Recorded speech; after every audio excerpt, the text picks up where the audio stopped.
보시면 여기 뭐 확장자들이라고 하는데 파일명 뒤에 붙은 이런 그 이름들이 다 달라요. 그러면 zip이라고 되어 있는 것도 있고 tar.bg2 뭐 이런 식으로 복잡하게 되어 있는데, 압축을, 이건 압축 파일들이거든요. 근데 기존에서 윈도우에서 보면 요새 뭐 Rzip, 뭐 빵zip, 반디zip 뭐 이런 특정 그 마우스로 간단하게 해결할 수 있는 이제 압축 프로그램을 사용을 하다가 갑자기 이제 리눅스를 사용하게 되면서 커맨드 라인에서 이제 압축을 풀거나 이렇게 하게 되면 상당히 처음엔 난감합니다. 그래서 그런 그 압축을 풀거나 할 수 있는 그 명령어들마저도 하나하나씩 다 익히는 것이 이제 필요해지게 됩니다. 그래서 이번 시간에는 그런 것까지도 하나하나 같이 한번 진행을 해 보도록 하겠습니다. 자, 먼저 이제 fastqc라는 프로그램을 지금 받았죠. 그럼 이제 fastqc를 실행을 해야 되는데, 이 받은 파일이 압축 파일입니다. 그래서 압축 파일인데 보시면 zip이라고 하는 파일로 되어 있습니다. 이 zip이라고 하는 파일의 압축을 풀기 위해서는 unzip, unzip이죠. 이제 뭐 그 undo 하듯이 반대로 zip이 압축한다면 unzip은 압축을 푸는 게 되겠습니다. unzip을 눌러주시고 써주시고, 그 다음에 fastqc라고 하는 이 파일 명을 입력해 주시면 되는데요. 역시나 다 입력할 필요 없이 한 FA 정도만 누르고 탭을 눌러주시면 자동으로 FA를 가진 게 이것이 하나이기 때문에 자동으로 파일명이 입력이 됩니다. 엔터를 쳐주시면 이런 것처럼 쫙 여러 파일들이 압축이 풀린 것을 볼 수가 있고요.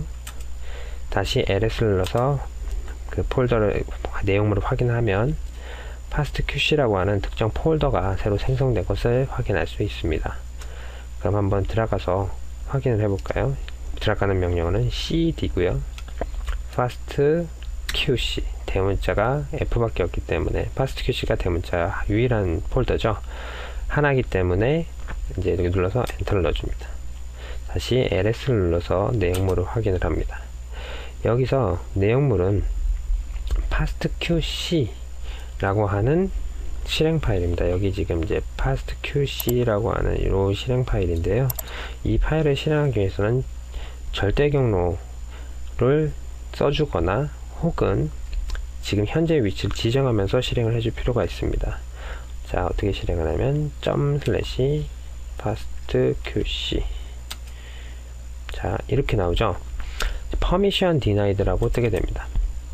permission denied는 뭐냐면요, 이 그 파일을 압축을 풀었지만 이게 인터넷에서 받은 파일이기 때문에 우리가 이거를 우리 서버 내에서 사용을 하기 위해서는 반드시 이 파일명에다가 이것을 사용해도 된다라고 하는 그 권한을 설정을 해줘야 돼요. 그래서 권한을 설정하는 방법은 뭐 여러 가지가 있겠죠. 뭐 방법은 다양하겠지만 가장 간단하게는 chmod라는 명령어를 사용합니다. 리눅스에서는요. 이 권한이라는 개념이 상당히 좀 이제 기존에 윈도우를 사용하시던 분들한테는 조금 생소한 개념일 텐데요. 왜냐면 리눅스라는 운영체제는 그 여러 명이 동시에 이제 한 컴퓨터를 사용하다 보면 모두가 다 같이 이제 공유할 수 있는 파일이 있고, 혹은 어떤 특정 유저들만이 공유할 수 있는 파일이 있을 필요가 있고, 그 다음에 관리자만이 관리할 수 있는 그런 뭐 프로그램이나 파일이 있을 수가 있기 때문에 그 개인 용도로 사용하는 윈도우랑은 틀리게 특정 파일에 대해서 접근을 허가하거나 막을 수 있는 그런 기능들이 필요해지게 됐습니다. 왜냐면 이게 혼자 쓰는 컴퓨터가 아니다 보니까 이런 것들이 생기게 되는 것이죠. 그래서 fastqc라고 하는 이 파일에다가 권한을 설정을 해 보겠습니다. 75775, 이건 그냥 뭐 특정 이제 그 권한을 읽고 쓰고 실행하고를 어떻게까지 할 것이냐 라고 하는 그런 명령어인데요. 그냥 뭐 775 정도로, 뭐 특정 의미는 이제 직접 이제 자세하게는 인터넷을 찾아보시면 다 설명이 되어 있습니다. 뭐 775나 755나 777이나 편하신 대로 주시고, 현재 폴더에 점/이면 현재 폴더죠. fastqc 이렇게 잡아주시면 지금과 보이듯이 이 fastqc 파일이 권한이 바뀌면서 녹색 파일로 바뀐 것을 확인할 수가 있습니다. 그래서 다시 한번 실행해 볼게요. fastqc. 자, 그러면 이제 엑스매니저가 뜨면서 지금 이런 fastqc 화면이 뜨게 됩니다. 이제 fastqc 같은 경우에는 자바 베이스 화면이에요. 자바 베이스 화면이 아니고 자바 베이스 프로그램입니다.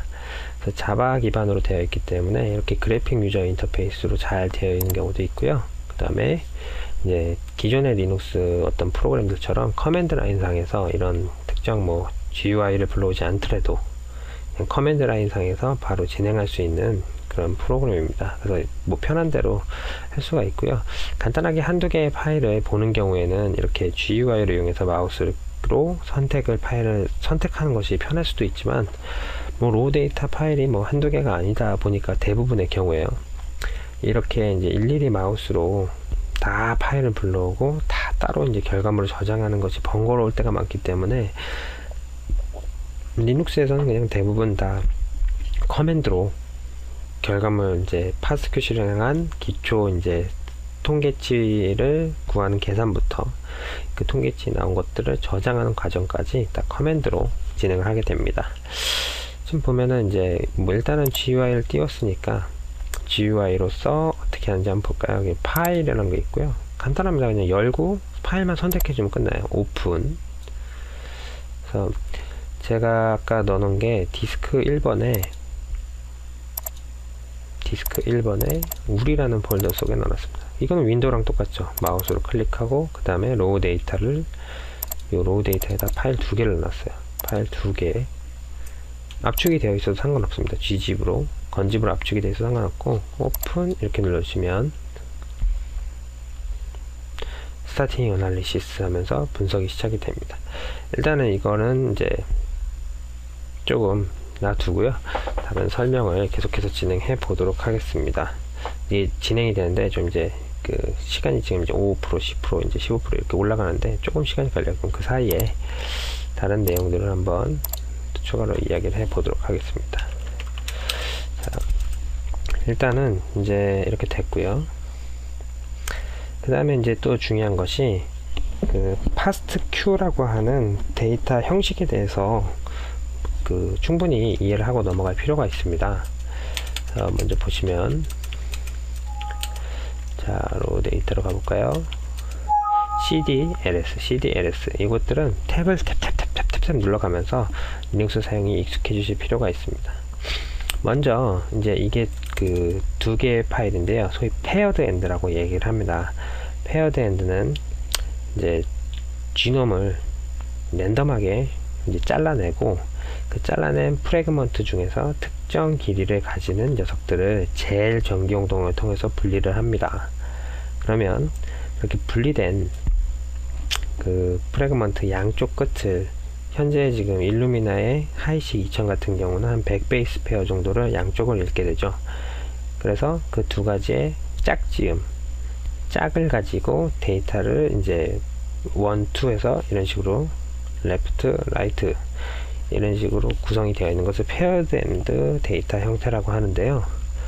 이런 거는 이제 장점이 있습니다. 싱글 엔드라고 하는 하나에 있는 것에 비해서 예를 들어서 이제 싱글 엔드가 하나의 반복 서열 중에 걸치게 되면은 위치가 정확히 어딘지 파악을 할 수가 없지만 그 페어드 엔드 같은 경우에는 하나가 중복 서열에 걸치더라도 하나가 유니크하다면 특정 거리만큼의 떨어진 그 위치를 알고 있기 때문에 좀 더 이제 싱글엔드에 의해서 위치를 파악하기가 용이해지게 되는 거죠.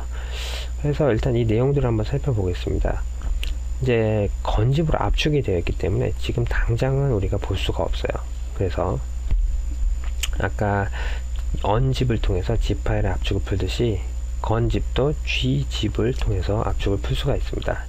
대신 언집을 눌러서 파일명을 그냥 누르는 게 아니고 -d라는 옵션을 주면 압축을 푸는 게 되어 있어요. 그래서 t 겹치기 때문에 그 중에서도 1번 탭에서 파일명을 입력을 해주겠습니다. 그래서 엔터를 쳐주시고요. 근데 끝났네요. 자,